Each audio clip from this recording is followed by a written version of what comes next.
All right. Let's end by let me talk a little bit about next week and about the exam.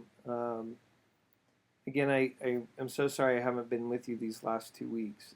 Just crazy scheduling with speaking and all those kinds of things. But this is my last session to miss, and I'll get to see you and spit on you in person, and yell and holler and draw all over the board again next week. Next week we'll start the class. I'll be there for the first hour and a half and talk. We'll get into the Fitch stuff, but then we'll take a break and you'll come back and take the exam. The second part of class, I'll give you a little bit of time, maybe a little extended break so that you can review a little bit, so you won't be cramming during the first part of class. But I sent you today an exam review. If you follow the review, you'll do well. The test is worth 100 points. There's about 30 objective questions from the reading, some multiple choice, a few true false.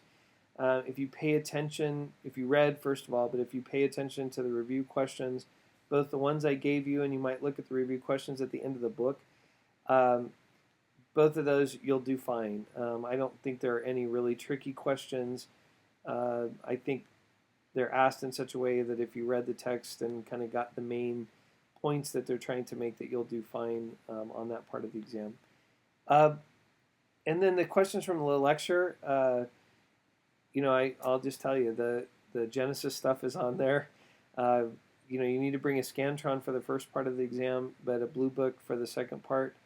I'm going to want you to know the days of Genesis, but how tohu bohu relates, and the 3 words about separation, filling, and blessing, and what all that means, how that relates to Israel's understanding of themselves. All that's important. I'll ask you about the vertical and horizontal relationships in Genesis 2 and 3. So I know you're going to have to answer the questions on Genesis, but then I give you about 6 or 7 questions, short answer questions, and let you choose 5 of them to write on. There may be one over the reading, but most of them are questions about, how does kingship and priesthood and the prophets, how do those relate to each other? How's Pentecost the reversal of Babel? What are the Levitical codes that we find in the Old Testament? How do they relate to Luke's understanding of the gospel? So all of those review questions, if you go through that and answer them carefully and know a bit about them, you should do very, very well. If you have questions, one of the tricky review questions, Walter Brueggemann says that there's one story in Scripture that gets repeated over and over again. What's that story? Hint, it starts with E and ends in destruction. The hint is empire. It's about a people who try to live in the midst of empire and continually struggle at that, and try to keep the unique way of life alive there. But I think if you do that, I think go through the review questions, you should do really fine on the exam.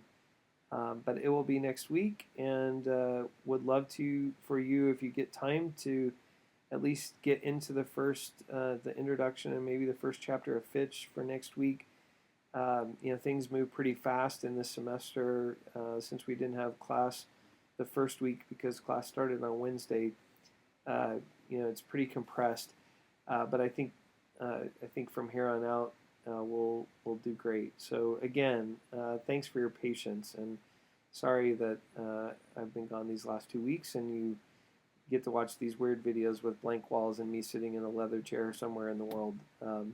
So anyway, thanks for your patience, Brendan. Thanks for all your help. And if you have questions right now, Brendan will probably field some, but if not, have a great week, and I will see you live and in person and in the flesh next Tuesday night, and we'll take a test. All right? Blessings on your week. See you soon.